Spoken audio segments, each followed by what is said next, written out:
All right, we got some more great questions coming in, but I am going to break off and I want to show you a couple cool rigid tools. So that be all right? Yeah, that's great, Bo. All right, I'm gonna just switch cameras here. Okay, so rigid. Those of you that remember back in the day, there we go. CT400, right? Get to the chopper, right? This is the powerhouse. And I'll tell you what, you got to be ready when you press with this tool, because you pull the trigger and press is over. It's done. There's no margin for error on this thing, and it's burly. I can tell you, like U.S. Engineering up in Loveland, they've got one of these things on a gantry with some pulleys and a counterweight, so they can grab it with one hand and move it around. It's super heavy, super burly. This thing will be around when the cockroaches are the only thing left on this planet, I promise you. Cockroaches and CT400s. If you have one of these tools, hang on to it. They're bomb-proof. They're great. Super heavy, not super wieldy, but fantastic first execution for a corded tool from Rigid. Harkens back to the burly tools that Rigid's been making since they started, and just a really cool tool platform. So anyone's familiar with that, that's the CT400. Still works.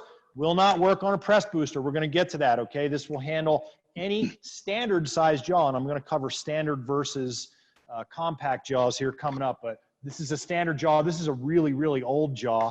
And, this thing will still press, an old ProPress jaw. So it's got the old logo on it. It says ProPress in italics, and that's like old school. That's super old school. So fastest press tool on the market. Yeah, without a doubt, the fastest press tool on the market. Yeah. So some other tools, and I'll just pull this guy up. This is the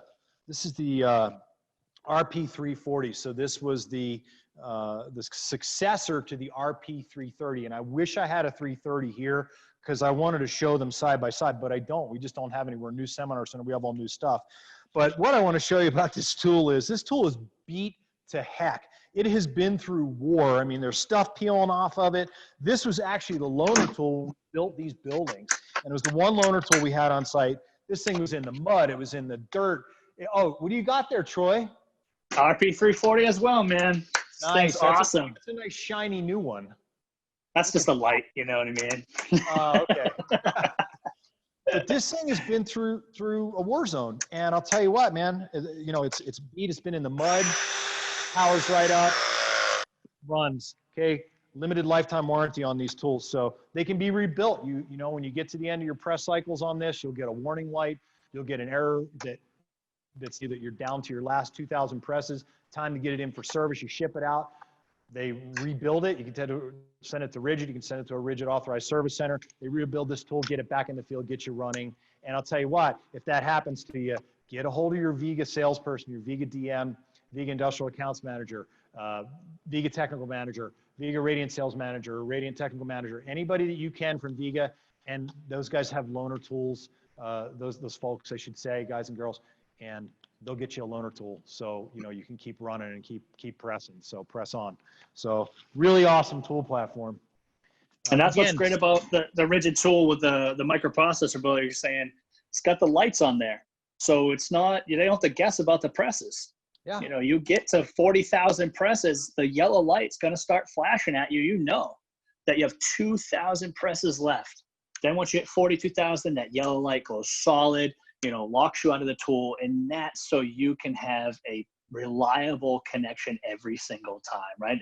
And then when you go get it refurbished or serviced, it comes back to you like brand new. You got another 42,000 presses. So this tool makes you money over time. It makes you money right away. It's actually the lowest overall install cost when you invest in these tools. Upfront cost might be, first kind of gives you that sticker shock. But when you do the math, 42,000 presses, that's going to be roughly, for the cost of the tool with 1/2 to 2-inch jaws, 2 batteries, my case, it's going to be 8 cents per press. You can't even do solder for that. Nope. So love that, Troy, because solder's expensive, and it's just soft metal, so fluctuation in price. Anyone who's seen solder prices go up and down, you know what we're talking about. So absolutely. Compact tools, they take compact jaws. Okay, this one is actually a 1-inch, or excuse me, 1.25-inch pure flow PEX jaw, okay, for PEX press. But you've got your RP241. This is an inline tool, okay? So really nice because you can operate the tool with one hand on most jaws. You can, still squeeze the trigger with one hand. You can hold the tool with one hand and squeeze the trigger, you're off to the races. So again, compact tool takes compact jaws. One thing to understand about compact jaws is they say compact on them, and I'll show you that on a ProPress jaw. So I'll show you that when we get into the ring kits as well. And Bo loves that inline tool. That's the 241. My favorite one in my shop here is the 240. I just like the pistol grip. It's the ergonomics in it, right? I think the weight is great. It's got the RIDGID link app, so I can actually sync this up to my phone, know how many presses I have to the T. It's not waiting for any lights to flash at me. I can literally sync this up. I can see where I left the tool last, where it was last synced up. So I'm like, oh, just drove off the job site. The tool's not in my van. Where is it? Look it up. The last place that it was. I hope you left it on the job site, bud. Thanks. So RIDGID link app, really cool with this. It's got all the lights, diagnostics, everything. If the pin's not in, it's going to yell at you. It's going to flash red at you. So So again, it just gives you that consistency with our press fittings to make sure that everything is going to be reliable and leak-free. Awesome. Thanks, Troy. So in that same tool Troy is talking about, you notice I've got this funky jaw, okay? It's actually called a C1 actuator, C for compact, okay? Well, this is a pretty cool little actuator because it happens to come with a very cool kit. And in that kit are rings. And these rings will get you into some really, really tight locations. So this is a V1 actuator. It says V1, and this is going to fit in the standard tool. And the C1 is going to fit in the compact tool. And the way these work with these little press rings, okay, this is a fantastic product that's available through RIDGID. And you can press this or put this on your press fitting and attach the actuator, and you can get into some really, really tight locations with this. So now I've got swivel ability. I can get into a tight location. I can reach back into a cantilever, something like that. Tight location in a crawl space, up and around other piping. These things are amazing. And this type of swivel functionality is available on RIDGID all the way up to 4-inch in copper, stainless steel, carbon steel, IPS, stainless stainless and carbon IPS, as well as copper and stainless CTS. So you have that swivel functionality, and that's a really, really cool feature that gets you into tight locations. So not a lot of places you got to break out a torch. We want to get you away from the torch. It's much safer to do it this way.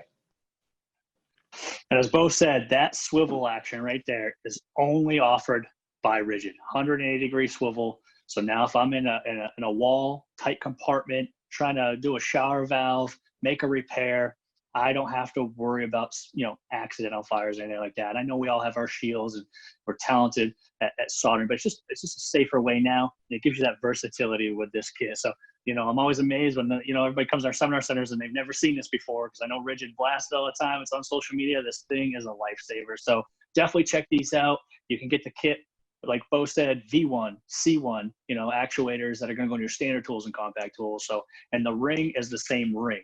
So the actuator presses the same ring, right? And that's going to say that right on there. So love these kits, man. So Troy, I've got some cool stuff here. I've got this giant tool. I can show you what it does if you want to see. I know but it's up to you. Let's jump. Yeah, let's jump into it, man. Tell them all about it. All right, cool. Well, now we're bringing out the big tools. Again, back to the professional tool mantra here. I've got my RP340 and my MegaPress press booster.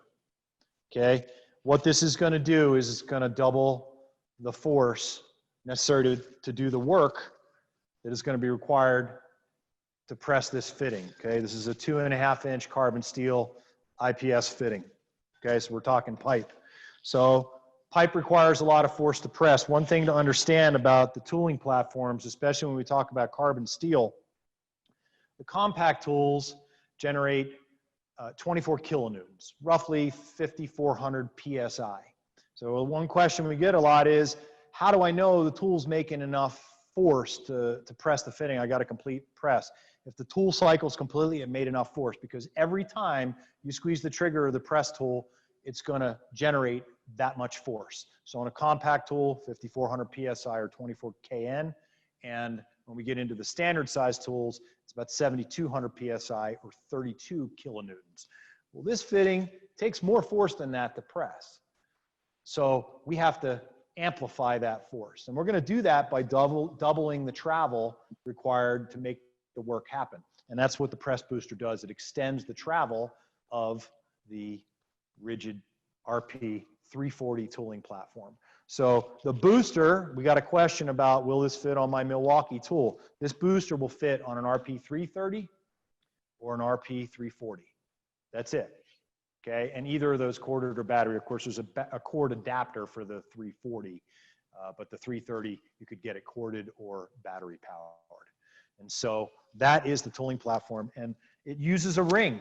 And I've got a ring kind of hanging off the pipe here, and this is your 2.5-inch mega press ring. And this ring was used on this job. It's tired, it's dirty, it's fine. It's ready for action. And mark my insertion depth on this piece of pipe. It's not a perfectly square cut. Someone cut that with a bandsaw. I cut this side with my RIDGID 614 dry cut saw with carbide teeth. Cuts beautifully like butter through steel pipe, P1000 strut, stainless steel pipe, copper tube, PVC, anything you're out on the job site with, rebar goes right through it. All thread. Oh my gosh, how much all thread do you cut in a day? So really cool tool to have, and that's a RIDGID 614 dry cut saw. But you can cut it with a bandsaw too. It's cut with a Milwaukee bandsaw. It's perfectly fine. Mark my insertion depth. We've already prepped this. So I'm just gonna go ahead and make the press, and the ring is gonna go over the fitting hub, make sure it's locked securely in place. And then this is a double press process. So this tool can be a little heavy, so I do recommend the strap. And what I'm going to do is just lock it onto the ring, and I'm going to squeeze the trigger. And I'm stuck here. I'm going nowhere, okay? The reason for that is I've only completed part of the press, all right? I still have the swivel ability. Of course, now I'm locked on, so it's a little harder to swivel, but I would have had my positioning if I needed to swivel before I made the press. Okay, I've got to squeeze the trigger a second time. I'm going to go ahead and do that. Okay, and waiting for the ram to reset. One more trigger pull, and I can open my jaws again. And I have a completely pressed system ready to go. I can pressure test this guy up to 200 PSI with air or 600 PSI hydrostatic, ready to go. Not going anywhere.